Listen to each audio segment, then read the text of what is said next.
Good morning, guys! Kagigising lang na naman natin. Ang oras na 9:21.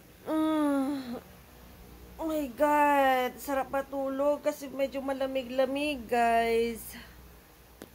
Yan natin sa labas kung umuulan ba or ano.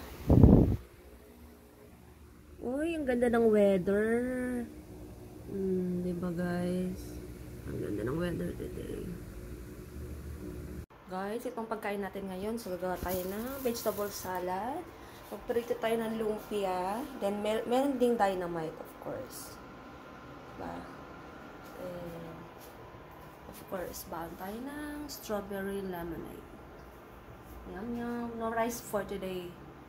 Then, magkape tayo ngayon. So, let's do this. Okay, guys. Prito natin Shanghai, yung dynamite. So, nagpiprito pa tayo ng dalawa. Then, of course, yung sausawan natin na may sukat. Tapos, vegetable salad. Of course, di mawawala yung ating Italian dressing. Tsaka ng timpla ko ng juice. Yan ang baon natin, guys. No rice for today. Pagkain natin, guys. Okay, let's go, guys. Kasi malilate na tayo, guys. O, di ba? Late na naman yan.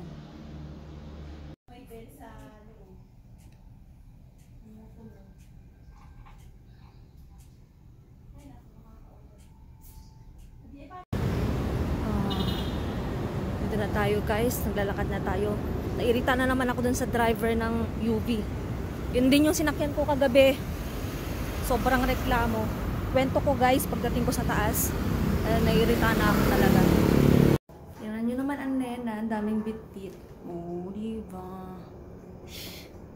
Naka-blouse pa. Sa fourth floor tayo. Fourth floor.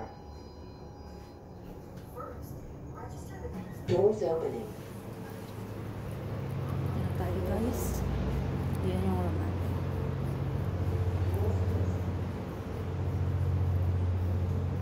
So, guys, andito na tayo sa bahay. Guys, sobra na naman akong nairita dun sa driver na sinakyan ko. Kagabi nairita ako dahil yun din ang nasakyan ko ngayon pa uwi. Kasi kagabi, syempre hindi mo naman alam kung traffic o ano, no. Tsaka, hindi ko naman kasalanan yun na magiging traffic dito sa area dito, di ba? So, kahagabi, na-traffic kami dito bago magpineda pa lang. Halos 20 minutes kaming na-standby dyan. Ganun. Tapos nagre-reklamo siya sa akin. Anong mga malay ko, ano namang kasalanan ko na as a passenger, right? Kung ayaw mo yung mga traffic na ganyan, huwag ka nang magtrabaho ng as a driver. Then, ngayon na naman, pero alam ko na siyang driver yung sa UV na yon na nakapila.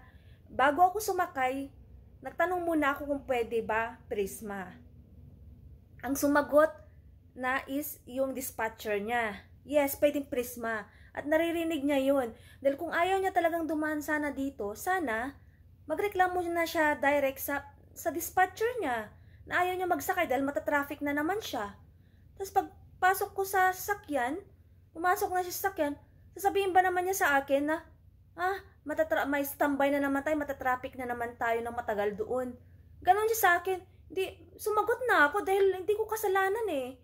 Tsaka nagtanong naman ako, bago ako sasamakay, nagtanong naman ako na kung pwedeng Prisma. Dahil kung ayaw mo, di wag, di ba? Maghintay ako ng another UB. Ganon lang naman yun eh, di ba?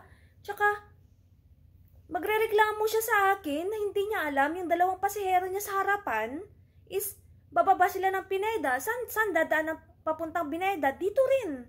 Kasi Pineda, then Prisma agad. So, no choice siya. So, parang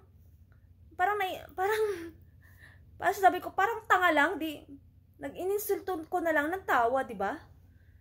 Anyway, guys, nakauwi naman tayo ng safe, pero nainis lang tayo kasi kung ayaw mo ng mga natatraffic na ganyan, huwag ka nang magtrabaho as a driver, di ba? Sa bahay ka na lang para hindi ka natatraffic.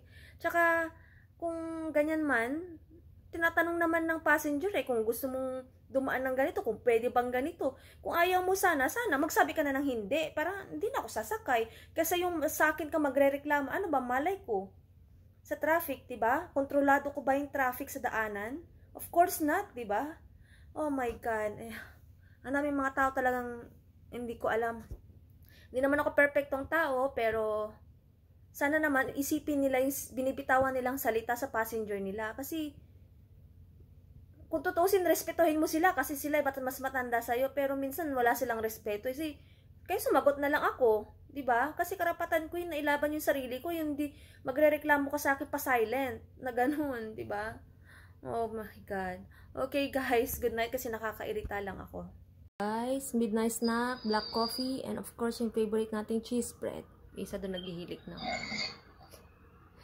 So, midnight snack tayo guys. Bumili ako nitong nuts na to. Hindi pala masarap. Yung pili nuts tapos parang brittle siya. Hindi masarap.